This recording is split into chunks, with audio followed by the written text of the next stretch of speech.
very, very avid fan of from the previous titles. Before this, I'm going to invite back our very special guest who we had on earlier. Filippo, come back onto stage, sir. All the way from Nintendo of Europe. Hello, Filippo. Hey. So, Hello. Filippo, Hi. would you like to Hi, tell everybody everyone. at home what game are we going to be showcasing next? So we're going to show you a little bit of Paper Mario Color Splash. There we go. Any Paper Mario fans? Yes, indeed. Right, let's get straight to it, Filippo. Okay. Let's take a seat. Okay. Sorry I was late. Right, okay. We're going to get straight underway with this one. So, Paper Mario Color Splash, latest in the Paper Mario series.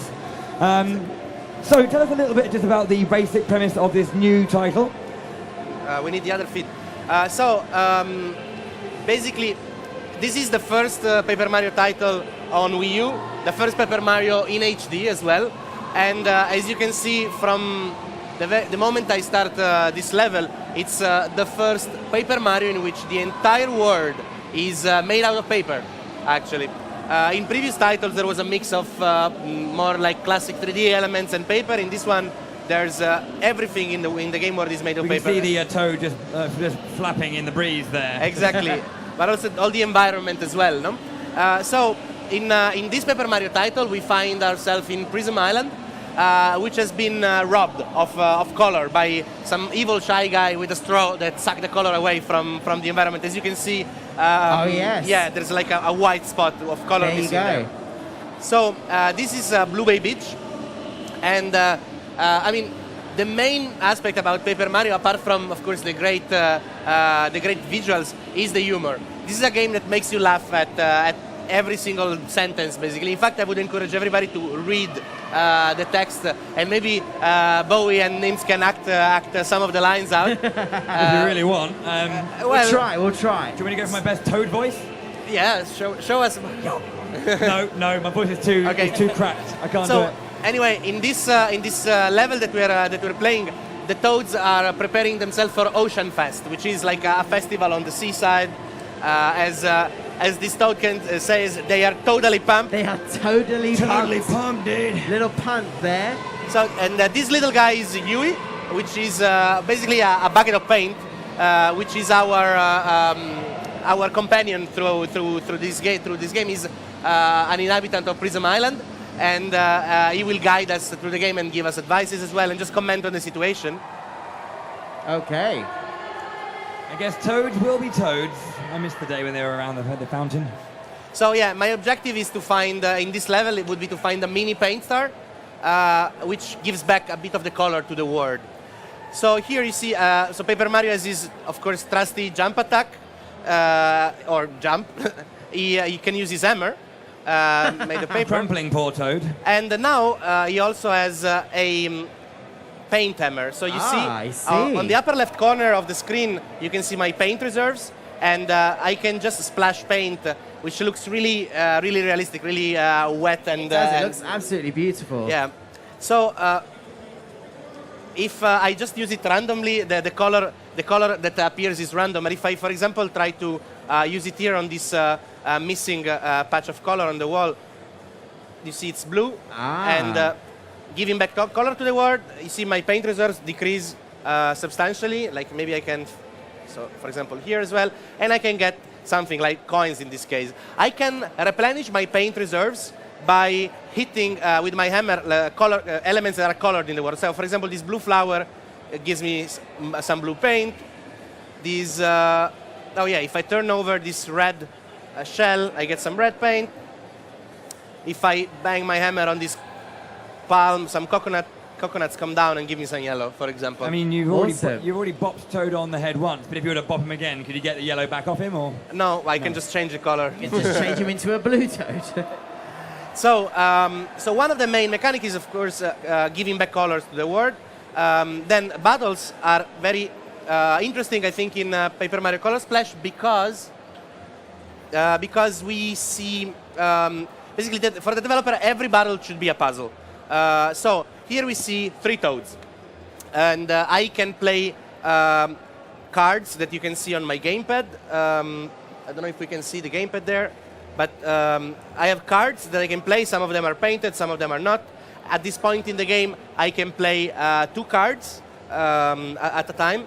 So potentially here, if I don't know what I'm doing, I could spend a lot of cards, and I could spend a lot of paint, because as you can see, when I place a card on the deck, you see the paint reserves are flashing, so I would need that much paint to paint this card. I can also use this card blank, but it will not be as effective. So if I use, for example, just 1 card, I will just use 1 jump, because everybody knows what happens when you jump on a Koopa shell when the Koopa is inside its shell. So because I know what I'm doing, I have to think about the battle as a puzzle, as I said. I just choose this card. Now the card is ready, and when I'm done painting, I can actually send it back into the main screen. If you can change the image. There we go, back to the main thing. So I send it back, and now with the right timing, so I press A once, twice, 3 times, 4 times. So you see, nice.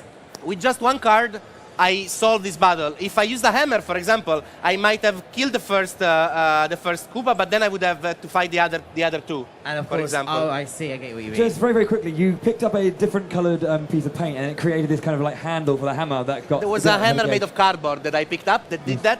So when that gauge is full, I will increase my paint reserves. So I can increase the number of cards I can play, I can increase my paint reserves, so there is some character progression as I go through the game. So you can, again, once, as Filippo just said, use the cards without colour, but they just won't be as effective Exactly. if they are coloured. Maybe in that case, because the Koopa was inside its shell, I could have used it blank, but I didn't want to take any risk. So you can find the cards by fighting enemies, or by find them in question mark blocks, for example. Do they replenish after every single battle? Do you only have a set reserve, or when it's gone, is it gone forever? So the cards are gone when you use them, but while you are in battle, you can actually spend coins to buy new cards. So you will never ever run out of cards, basically. So I assume the rainbow paint would then just refill all of your 3 colours. Exactly. Nailed it. So that's a very acute observation, sir. I'm on the ball today. I'm on the ball. Something that the developer created when they made the game is that it's not just in the battles that there are puzzles. It's also in the environment. So if I talk to this toad here, there's a rumor that some legendary pirate captain hid this treasure. I see. Yeah, so he's looking for a treasure. He's been looking around for a hidden switch, but he cannot find it. He guesses it's just a legend. So you can see that there's a vine conveniently placed there. If I use my hammer, the vine comes down, and I pull it now. Ooh. Ta-ta, look at those riches. So I guess that's what the toad was referring to. But if I try to tell him, so yeah, he's not the brightest of toads. Bless him, he's trying so hard. Yes. He's trying, and now you're just going to rob him of all of his treasure, and he'll never know that there was indeed treasure. Remember when I said before, the entire world is made of paper? You see, even the coins here are basically 3 layers of cardboard with the golden paper glued on it. Again, it's that whole thing of the attention to detail, isn't it? Yes, so really I noticed that everything. generally the world as well, it's not kind of like an open world kind of thing, but it's like worlds that kind of, you go into There a are level. separate levels, but you might need to come back to levels that you already played because a new event has happened. There's really, you have to think about the game. There's a lot of puzzling elements in this game. And so talking about how the world is built, the development team told us that they imagine this world as a structure, a backbone of hard cardboard, of box cardboard, with layers of different paper glued on it. You can actually see it here next to Paper Mario. You see this, that there is the cardboard in between. Yeah, you can see the jagged edges. And here, in this area that was a secret area, it almost looked like a storage area where they just left over pieces of unpainted cardboard just there.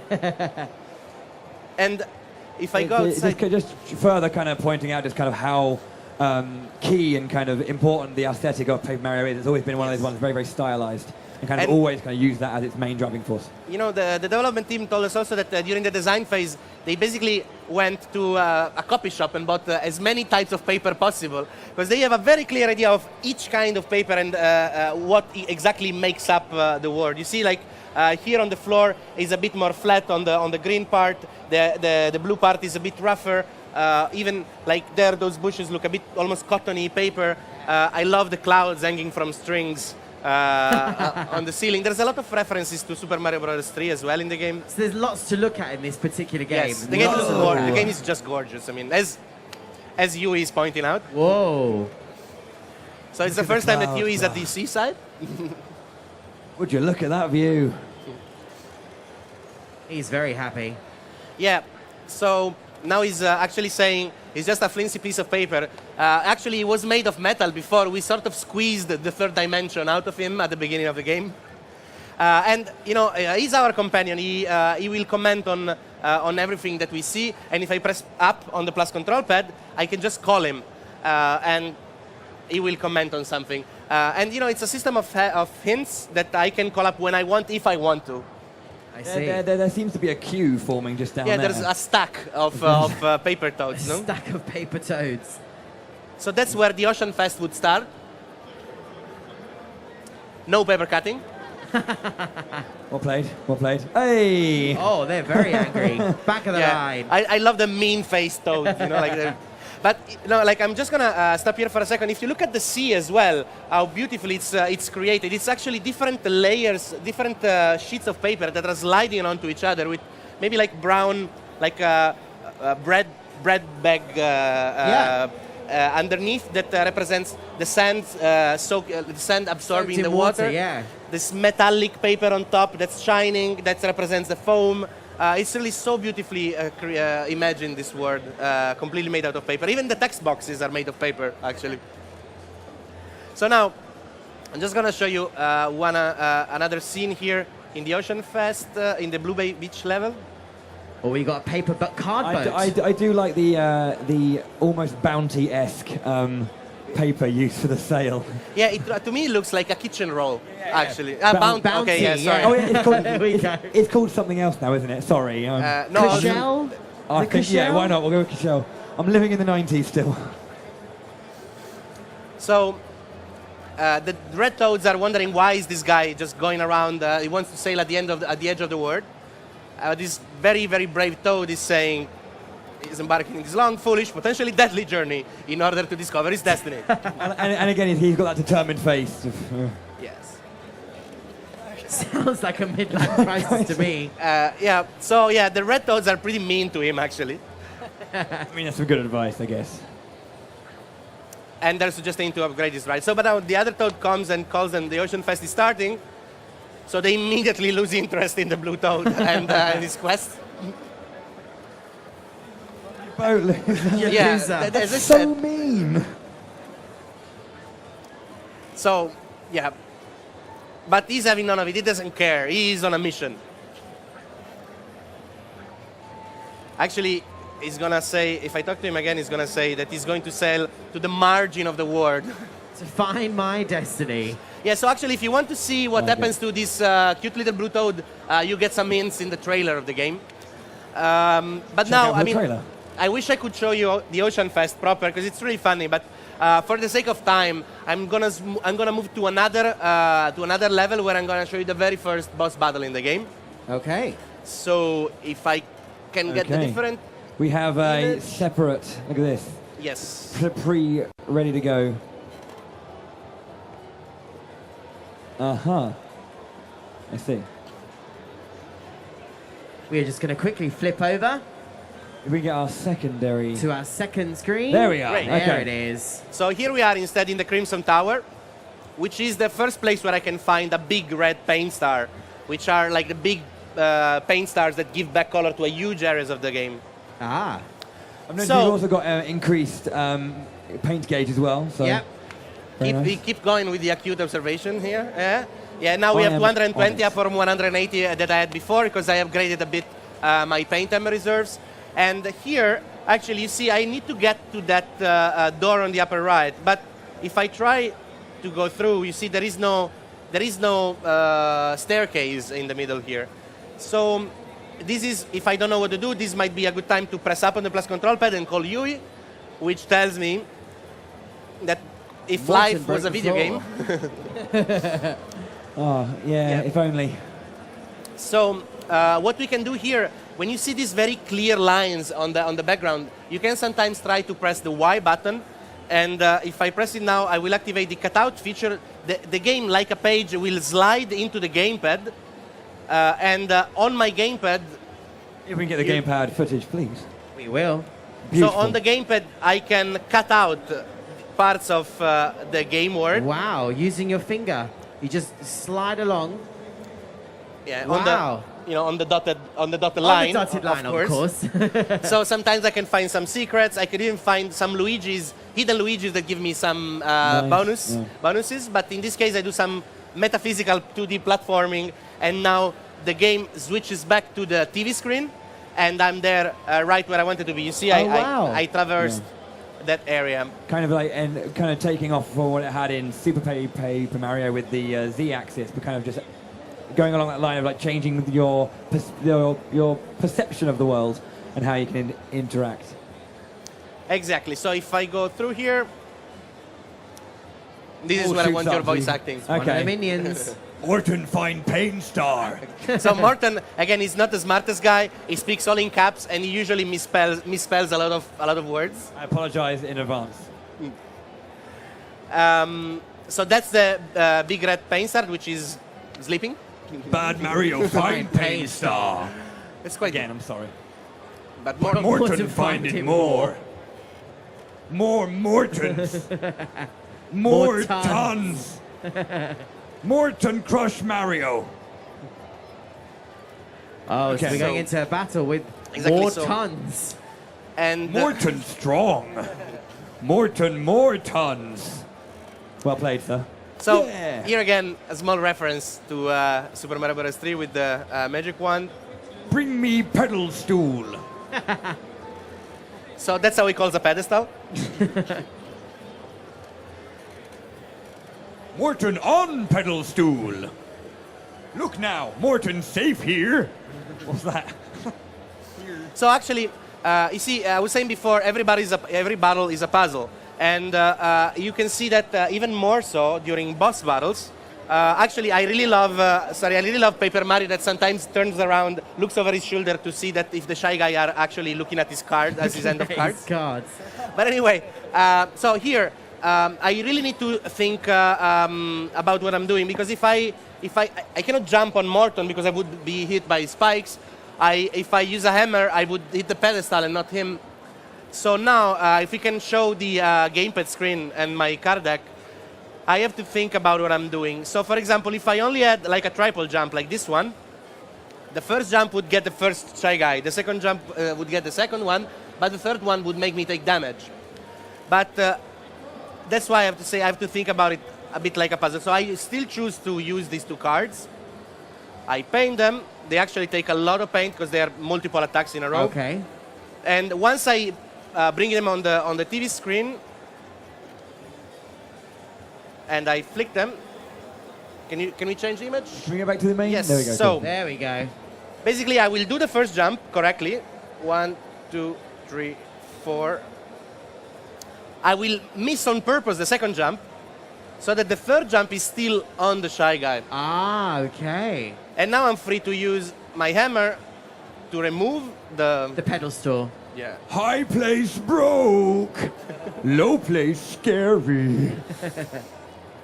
So you can see on the card as well, as you're progressively using the card, the color drains slowly from the card as well. I could also, if I had better timing than what I just had, I could also block.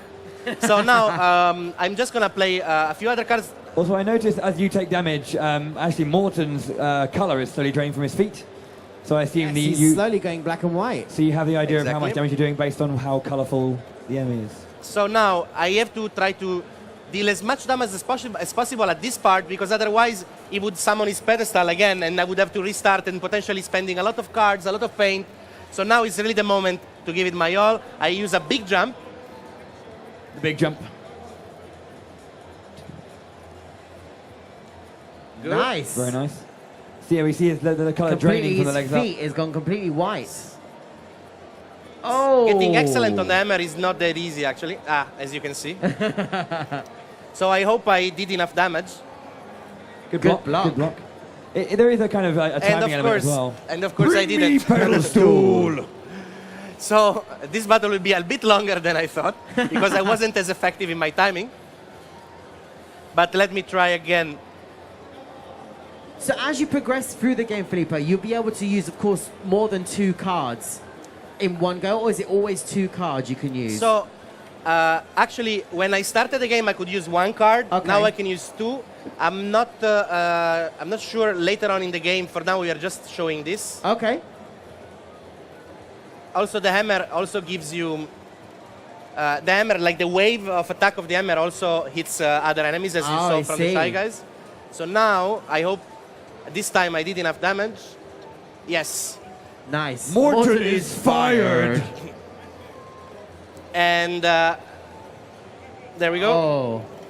Oh, baby. Paper flames. But see, I lost 2 cards in an entire turn and a lot of paint just because my timing was not the correct one. I did not play well. I didn't think my battle through. Right. So now, as you can see, he looks a bit scary. Everything is on fire. So I'm going to use some restorative items. Okay. So a mushroom would heal me, while a green 1-up mushroom restores my paint reserves. Okay. Because I'm going to need them. Hot mallet. And even if I block here, Wow. you can see I get 48 out of 50 HP.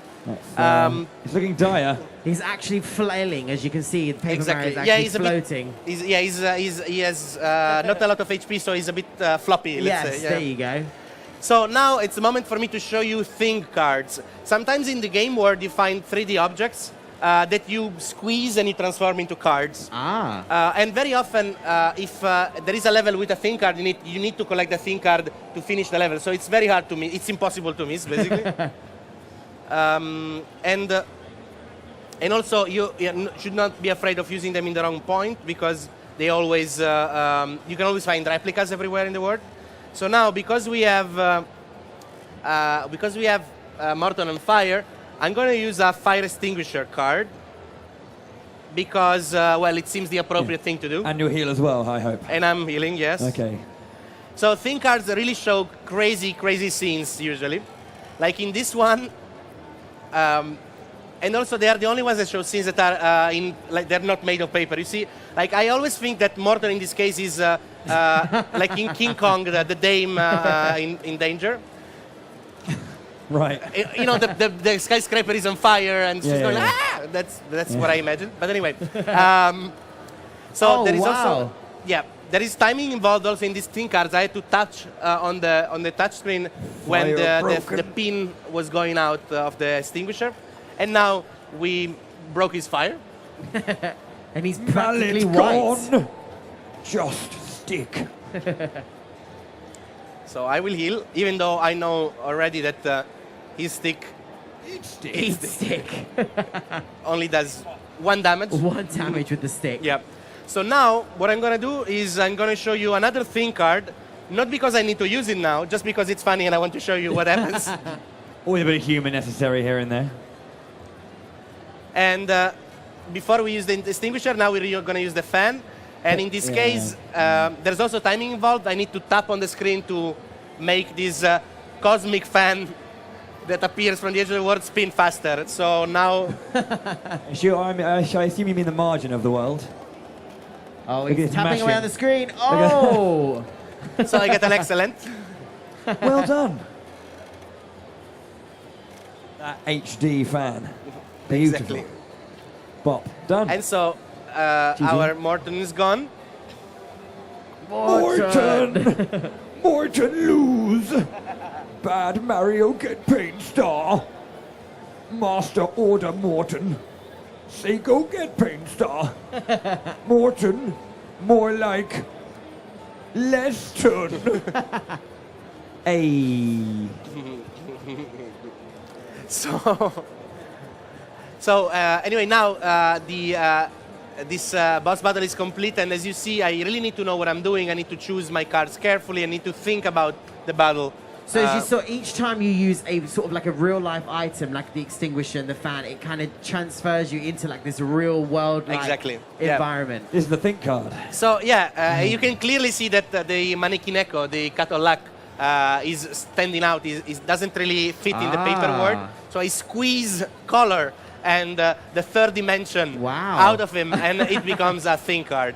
And to be honest, I wish I could show you this. You can actually see what this thin card does in the trailer.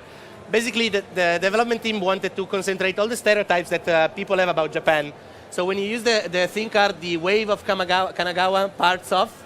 You see like the Tokyo Tower, you see, I think, a pachinko machine, a samurai, a ninja, all sorts of crazy things, and then the Manekineko just stomping on enemies. And you saved a toad. Yeah, sometimes you can bring toads back to life when you color them again. And actually, this toad thinks that it's the cat of luck that summoned Mario, because he was just crushed by it. Yeah, boy! I knew it was well worth making the trek. So, we've completed the first boss battle. Awesome. Very shine-like, that one. And yeah, that's a red big paint star. And you can see that as Mario and Huey travel on it, it will give back color into the world. First off into the map, and then into certain parts of the game. But so this is Paper Mario Color Splash, coming out in October as well. October 2016. Yes, indeed. Very nice. So bringing back, obviously, Color to the World brings it back to life, and it comes alive again. Painting the gate red opens. castle. The first time you're here, Yui comments that with my tiny paint hammer, I would never be able to paint the entire wall of this castle. And sometimes you need to paint items before you can use them. I see. There we go. And wonderful. Yeah, so this was our demonstration for Paper Mario. Thank you very much Let for me taking just- us through that. Round of applause, ladies and gentlemen, A huge for round of that applause. fantastic demonstration of Paper Mario Color Splash. Did you guys enjoy that? Yeah? So, guys, this game, as Filippo just explained,